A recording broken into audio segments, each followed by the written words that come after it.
दूसरा शमूएल तीसरा अध्याय। कुल वचन 39। शाऊल के घराने और दाऊद के घराने के मध्य बहुत दिन तक लड़ाई होती रही, परंतु दाऊद प्रबल होता गया और शाऊल का घराना निर्बल पड़ता गया। और हेब्रोन में दाऊद के पुत्र उत्पन्न हुए।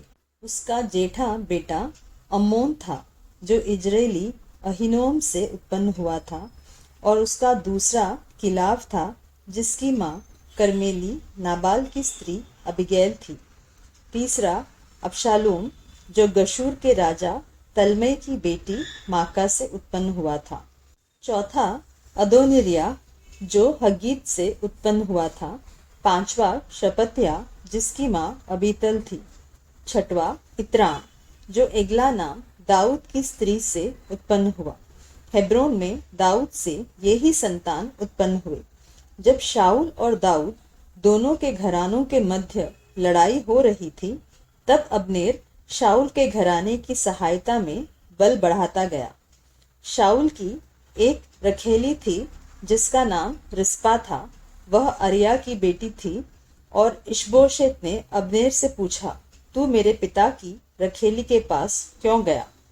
इशबोशेत की बातों के कारण अब्नेर अति क्रोधित होकर कहने लगा, क्या मैं यहूदा के कुत्ते का सिर हूँ? आज तक मैं तेरे पिता शाऊल के घराने और उसके भाइयों और मित्रों को प्रीति दिखाता आया हूँ और तुझे दाऊद के हाथ पड़ने नहीं दिया। फिर तू अब मुझ पर उस स्त्री के विषय में दोष लगाता है। यदि मैं दाऊद के साथ ईश्वर की शपथ के अनुसार बर्ताव न करूं, तो परमेश्वर अब्नेर से वैसा ही वरन उससे भी अधिक करे, अर्थात मैं राज्य को शाऊल के घराने से छीनूंगा और दाऊद की राजगद्दी दान से लेकर बेशेबा तक इस्राएल और यहूदा के ऊपर स्थिर करूंगा। और वह अब्नेर को कोई उत्तर न दे सका, इसलिए कि वह उससे डरता था।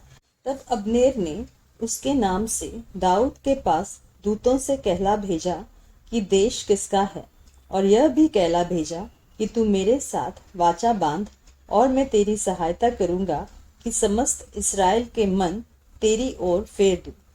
दाऊद ने कहा, भला मैं तेरे साथ वाचा तो बांधूंगा, परंतु एक बात मैं तुझसे चाहता हूँ कि जब तू मुझसे भेंट करने आए, तब यदि तू पहले शाऊल की बेटी मीकल को न ले आए, तो मुझसे भेंट न होगी। फिर दाऊद ने शाऊल के पुत्र ईशबोशेत के पास दूतों से यह कहला भेजा कि मेरी पत्नी मीकल, जिसे मैंने 100 पलिश्तियों की खलड़ियां देकर अपनी कर लिया था, उसको मुझे दे दे। तब ईशबोशेत ने लोगों को भेजकर उसे लैश के पुत्र पलतीएल के पास से छीन लिया, और उसका पति उसके साथ चला और बहूरीम तक उसके पीछे रोता हुआ चला गया। तब अब्नेर ने उससे कहा, लौट जा, और वह लौट गया। और अब्नेर ने इस्राएल के पुरनियों के संग इस प्रकार की बातचीत की कि पहले तो तुम लोग चाहते थे कि दाऊद हमारे ऊपर राजा हो। अब वैसा करो, क्योंकि यहोवा ने दाऊद के विषय में यह कहा है कि अपने दास दाऊद के द्वारा मैं अपनी प्रजा इस्राएल को पलिश्तियों वरन उनके सब शत्रुओं के हाथ से छुड़ाऊंगा। फिर अब्नेर ने बिन्यामीन से बातें की। तब अब्नेर हेब्रोन को चला गया कि इस्राएल और बिन्यामीन के समस्त घराने को जो कुछ अच्छा लगा वह दाऊद को सुनाए। तब अब्नेर 20 पुरुष संग लेकर हेब्रोन में आया, और दाऊद ने उसके और उसके संगी पुरुषों के लिए जेवनार की। तब अब्नेर ने दाऊद से कहा, मैं उठकर जाऊंगा और अपने प्रभु राजा के पास सब इस्राएल को इकट्ठा करूंगा कि वे तेरे साथ वाचा बांधे और तू अपनी इच्छा के अनुसार राज्य कर सके। तब दाऊद ने अब्नेर को विदा किया और वह कुशल से चला गया। तब दाऊद के कई एक जन योआब समेत कहीं चढ़ाई करके बहुत सी लूट लिए हुए आ गए, और अब्नेर दाऊद के पास हेब्रोन में न था, क्योंकि उसने उसको विदा कर दिया था और वह कुशल से चला गया था।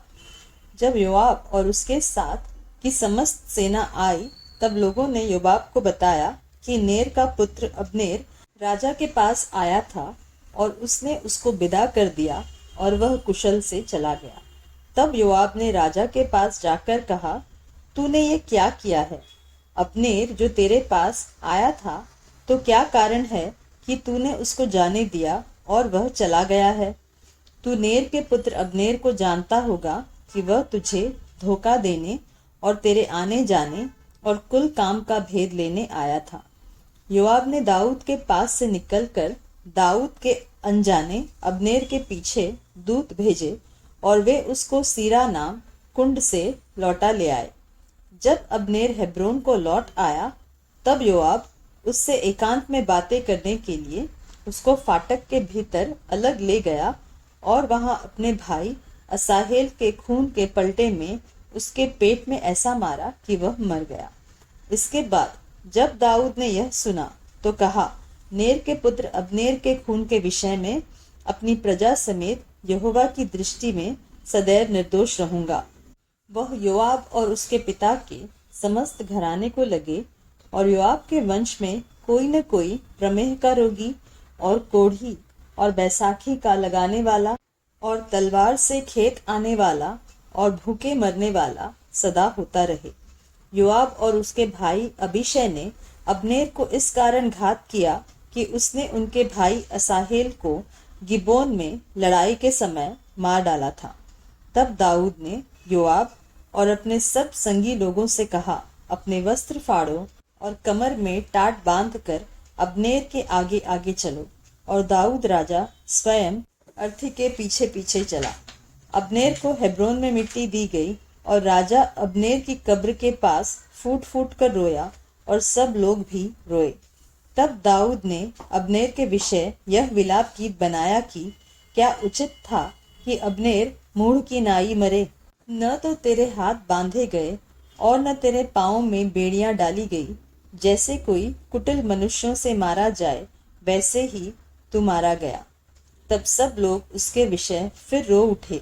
तब सब लोग कुछ दिन रहते दाऊद को रोटी खिलाने आए, परंतु दाऊद ने शपथ खाकर कहा, यदि मैं सूर्य के अस्त होने से पहले रोटी व और कोई वस्तु खाऊं, तो परमेश्वर मुझसे ऐसा ही वरन इससे भी अधिक करे।